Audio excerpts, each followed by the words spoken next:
This channel does not promote any violent, harmful, or illegal activities. All content provided by this channel is meant for an educational purpose only. Top quality और consistent performance के लिए सिर्फ silver pump नाम याद रखना। Central park চত্বরে চাকরিহারা শিক্ষকদের অবস্থানের জন্য বসার জায়গা নির্দিষ্ট করে দিয়েছে আদালত। এবার প্রশাসনকে নির্দেশও দেওয়া হয়েছে আর সেই জায়গা তৈরি করে দিচ্ছে প্রশাসন। বসানো হয়েছে বায়ো টয়লেট। চাকরিহারাদের ধর্ণা আন্দোলন বিকাশ ভবন থেকে সরানোর নির্দেশ কলকাতা হাইকোর্ট দিয়েছে। সেন্ট্রাল পার্কের সুইমিং পুল লাগোয়া এলাকায় চাকরিহারাদের আন্দোলনের বসার অনুমতি দেওয়া হয়েছে। সেখানে পর্যায়ক্রমে 200 জন করে অবস্থান বিক্ষোভে শামিল হতে পারবেন।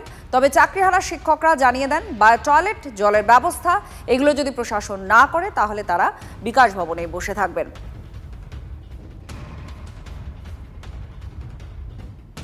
সেন্ট্রাল পার্ক থেকে আমাদের প্রতিনিধি সোমা দাস আমাদের সঙ্গে রয়েছেন সরাসরি। সোমা, প্রশাসনকে যা যা ব্যবস্থা করে দেওয়ার কথা বলা হয়েছিল আদালতের তরফ থেকে কি কি চোখে পড়ছে এই মুহূর্তে?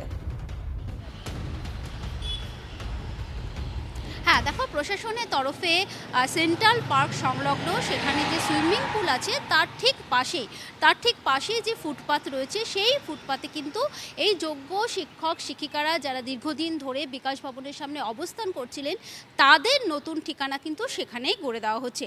আমরা সকাল থেকে দেখছি তার প্রস্তুতি কিন্তু ইতিমধ্যেই শুরু হয়ে গেছে।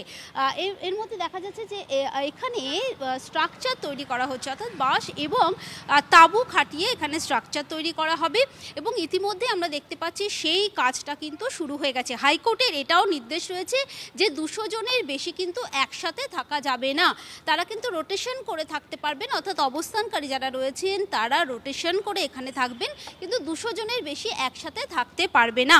সেই মোতাবেক কিন্তু সেরকমই ব্যবস্থা করা হচ্ছে।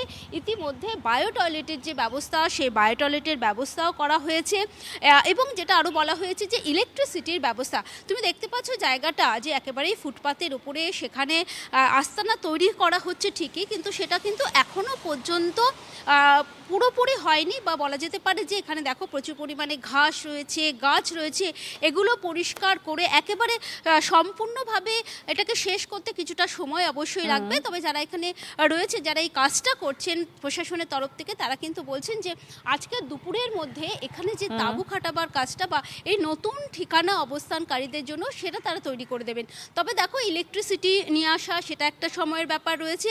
সব মিলিয়ে হাইকোর্টের নির্দেশ মতো অবস্থানকারীদের জন্য একটা স্বাস্থ্যসম্মত সুস্থ পরিবেশে তাদের নতুন ঠিকানা তৈরি করার জন্য কিন্তু একটু সময় লাগবে। তবে এখানে যারা কাজ করছেন তারা বলছেন তাঁবু খাটানোর কাজটা, অর্থাৎ যেখানে অবস্থানকারীরা বসবেন, সেটা কিন্তু আজকে দুপুর 2:30-র মধ্যেই তারা শেষ করতে পারবে। ধন্যবাদ সোমা, আমাদের প্রতিনিধি আমাদের সঙ্গে ছিলেন। আপনারা দেখছিলেন সেন্ট্রাল পার্কে প্রশাসন তাঁবু খাটাচ্ছে, বায়ো টয়লেট বসানো হয়েছে, তবে বিদ্যুতের সংযোগে সময় লাগবে এটা জানানো হচ্ছে।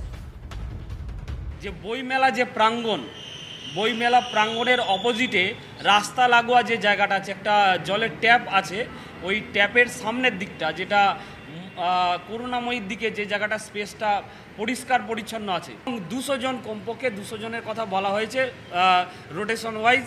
সেই 200 জন যাতে সুস্থভাবে থাকতে পারে এবং রাতে ঘুমোতে পারে সেই বিষয়টা এনশিওর করতে হবে, ব্যবস্থাপনাটা যাতে ঠিকঠাক হয় এই বিষয়ে আমরা পুলিশ প্রশাসনকে জানিয়েছি।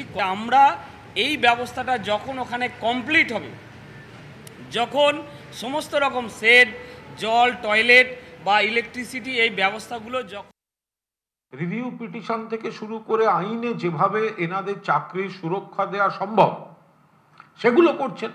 অন্তর্বর্তীকালীন সময়ে কিছু রিলিফ স্টেপস সেটাও গভর্নমেন্ট নিয়েছেন। তো এখন যে সমস্ত রাজনৈতিক দলের আইনজীবীরা চাকরি খেতে হবে বলে যারা চাকরি খাওয়ার রাজনীতি করেছেন, যে বিজেপির সাংসদ আমি চাকরি খাওয়ার পক্ষে যারা বলেছেন, তা এখন তারাই আবার প্ররোচনা দিচ্ছেন এদেরকে। কোর্ট কিছু বক্তব্য রেখেছেন, তাতে যদি ওনারা কি করবেন সে ওনাদের ব্যাপার, মানুষ দেখছেন।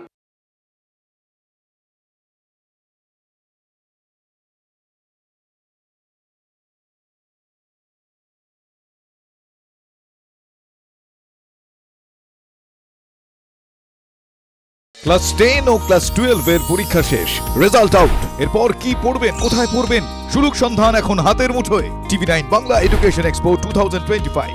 কলকাতার সবচেয়ে বড় এডুকেশন এক্সপো। ডিগ্রি না ডিপ্লোমা, কোন কোর্স করবেন, কিভাবে প্ল্যান করবেন নিজের ক্যারিয়ার, সব প্রশ্নের উত্তর একটাই। TV9 Bangla education expo. একই ছাদের তলায় থাকছে নামকরা সব ইঞ্জিনিয়ারিং কলেজ, বিশ্ববিদ্যালয়, মেডিকেল ও management institution. TV9 Bangla education expo 2025 31 May ও 1 জুন বোস ইনস্টিটিউটে, কলেজ মোড়, সেক্টর 5, সকাল 10টা থেকে সন্ধ্যে 7টা পর্যন্ত। এন্ট্রি একেবারে ফ্রি।